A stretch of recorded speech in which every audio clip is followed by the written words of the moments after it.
CM Pawan Kalyan చిన్న కుమారుడిని కాపాడిన కార్మికులను సింగపూర్ ప్రభుత్వం సత్కరించింది. స్కూల్లో జరిగిన అగ్ని ప్రమాదంలో మార్క్ శంకర్ను కాపాడిన 4 వలస కార్మికులను అక్కడి ప్రభుత్వం సత్కరించింది. తమ ప్రాణాలను ఫణంగా పెట్టి విద్యార్థుల ప్రాణాలు రక్షించడంతో వారిని సత్కరించింది. ఫ్రెండ్స్ ఆఫ్ అష్యూరెన్స్ అలాగే కేర్ అండ్ పార్టిసిపేషన్ అనే అవార్డుతో వారిని అభినందించింది. సింగపూర్ సెంట్రల్ బిజినెస్ డిస్ట్రిక్ట్ సమీపంలోని ఓ బిల్డింగ్లో ఈ నెల 8న అగ్ని ప్రమాదం జరిగింది. ఈ ఘటనలో 15 మంది పిల్లలు సహా 20 మంది గాయపడ్డారు. ఓ చిన్నారి మృతి చెందింది. అగ్ని ప్రమాదం జరిగిన సమయంలో ఈ వలస కార్మికులు అక్కడికి సమీపంలోనే పనిచేస్తున్నారు. భవనం నుంచి పిల్లల అరుపులు విని ఆలస్యం చేయకుండా సహాయక చర్యలకు దిగారు. భవనంలో చిక్కుకున్న పిల్లలను సురక్షితంగా కిందకు తీసుకొచ్చారు. వారి ప్రాణాలు పణంగా పెట్టి మార్క్ శంకర్తో పాటు ఇతర పిల్లలను రక్షించినందుకు ఆ 4 కార్మికులను సత్కరించినట్లు తెలిపింది.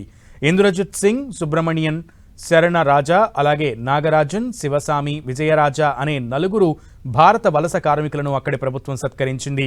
వీరికి సింగపూర్ కార్మిక మంత్రిత్వ శాఖ యొక్క assurance, care and participation group ద్వారా ఈ గౌరవం లభించింది.